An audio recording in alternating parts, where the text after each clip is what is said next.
నోరు వాసన రాకుండా ఉండాలంటే ఏం చేయాలి? మీరు పాటించాల్సిన జాగ్రత్తల్లోకి వస్తాం. రోజుకి 2 సార్లు బ్రష్ చేయాలి. నీళ్ళు బాగా తాగాలి.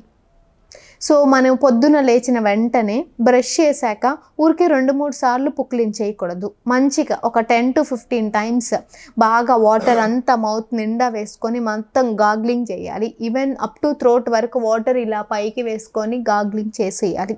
So even though after brush చేసిన తర్వాత కూడా మీరు సాల్ట్ వాటర్తో గాగ్లింగ్ చేయడానికి ప్రయత్నించండి. ఇది సో బ్రష్ చేస్తారు, తర్వాత నార్మల్ వాటర్తో పుక్లించేస్తారు, ఆ తర్వాత సాల్ట్ వాటర్తో మీరు గాగ్లింగ్ చేసేస్తారు. దెన్ మీరు వాటర్ బాగా తాగాలి. Lukewarm water or normal water, ఏ వాటర్ అయినా పర్వాలేదు. రోజుకి 4 litres to 5 litres of water minimum తాగేటట్టు చూసుకోండి. సో ఇదే కాకుండా చెప్పిన డైట్ ఫాలో అవ్వండి. బట్ మీరు ఇక్కడ సింపుల్ థింగ్స్ ఏంటి అని అంటే, మనం తీసుకున్న ఫుడ్ కూడా ప్రాపర్గా డైజెస్ట్ అయిపోవాలి. ఈ డెంటల్ హైజీన్ మెయింటైన్ చేయాలి. డెంటల్కి సంబంధించిన ఇబ్బందులు, నోట్లో పుళ్ళు కానివ్వండి, ఈ పగలడాలు కానివ్వండి, ఇవేవి రాకూడదు. చిగుళ్ళు కూడా మంచి స్ట్రాంగ్గా ఉండాలి. మనకి ఈ లోపల ఆ హెల్దీ స్టేట్ పెట్టుకోవాలి. మౌత్ ఎలాంటి ఇబ్బంది రాకుండా చూడాలి అని అంటే విటమిన్ సి ఉన్న ఫుడ్స్ తీసుకోవాలి. సో విటమిన్ సి ఉన్న ఫుడ్స్ ఇమ్యూనిటీ పెంచడమే కాకుండా ఈ డెంటల్ కేరీస్ ప్రాబ్లం ఉన్న, మౌత్ అల్సర్ ఉన్న వీటినన్నిటినీ కూడా కంట్రోల్ చేస్తుంది. అందుకే మీరు విటమిన్ సి ఫుడ్స్లోకి వచ్చేసరికి సిట్రస్ ఫ్రూట్స్ ఎక్కువగా, అంటే సిట్రస్ అంటే ఏంటి, ఆరెంజెస్ కానివ్వండి, గ్రేప్స్ కానివ్వండి, లేదా లెమన్ యూసేజ్ చేయడం, లేదు ఇన్ కేస్ పైనాపిల్ తీసుకోవడం, లేదు ఇన్ కేస్ జాంకాయ తీసుకోవడం, లేదు వీటితో పాటు ఇంకా మీరు ఏమైనా తీసుకోవాలి అనుకుంటే ఆమ్లా కానివ్వండి, టమోటా కానివ్వండి, ఇవన్నీ ఏంటి సిట్రస్ ఫ్రూట్స్కి సంబంధించినవి.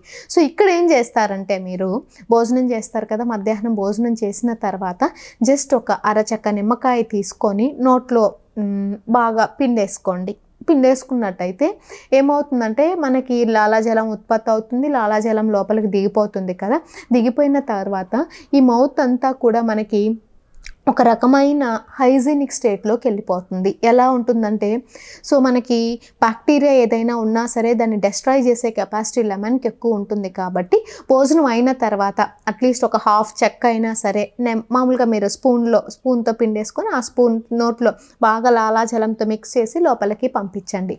దెన్ అది అయిన తర్వాత నోటితో మీరు నీళ్ళు తాగి నోటిని పుక్లించి నీళ్ళు బయట కూసేసారనుకోండి, క్లీన్ అయిపోతుంది. బ్యాక్టీరియా డిపోజిషన్ ఉండదు. ఆ లోపల ఏదైనా బిట్స్ మనం తీసుకున్న ఫుడ్ పార్టికల్స్ బిట్స్ ఏదైనా ఉన్నా సరే బయటకు వెళ్ళిపోతుంది. ఇలా మీరు ఇదైనా చేయొచ్చు. లేదు ఇన్ కేస్ లవంగం ఉంటుంది కదా, లవంగంనైనా ఇప్పుడు తిన్న తర్వాత నోట్లో నీళ్ళు వేసి పుక్లిని చూసేయమంటున్నాను కదా, లవంగం మొగ్గనైనా నోట్లో పెట్టుకొని ఆ రసాన్నైనా మీరు మింగుతూ ఉండండి. ఏమవుతుందంటే ఇక్కడ ఏది డిపాజిట్ రానికోకుండా, డిపాజిట్ అయినా మనకి ఏమి ఇబ్బంది కాకోకుండా బ్యాక్టీరియాని అంతా డెస్ట్రాయ్ చేయడానికి ఈ లవంగం బాగా ఉపయోగపడుతుంది.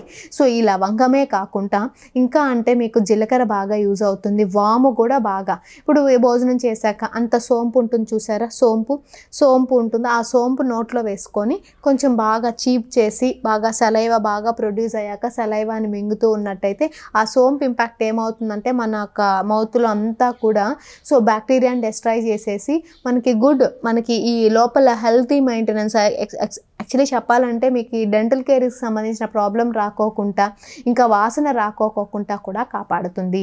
సో వాసన తగ్గించడానికే ఈ విటమిన్ సి ఫుడ్స్, ఈ జీలకర్ర కానివ్వండి, ఈ వామ్ యూస్ చేయడం. లేదా అనుకున్నట్టయితే మీరు దాంతోపాటు ఈ సోంపు ఉంటుంది కదా, ఈ సోప్ అయినా సరే మీరు అలా వేసుకున్నట్టయితే ఆటోమేటిక్గా మీకు నోటి దుర్వాసన అనేది తొందరగా తగ్గుతుంది.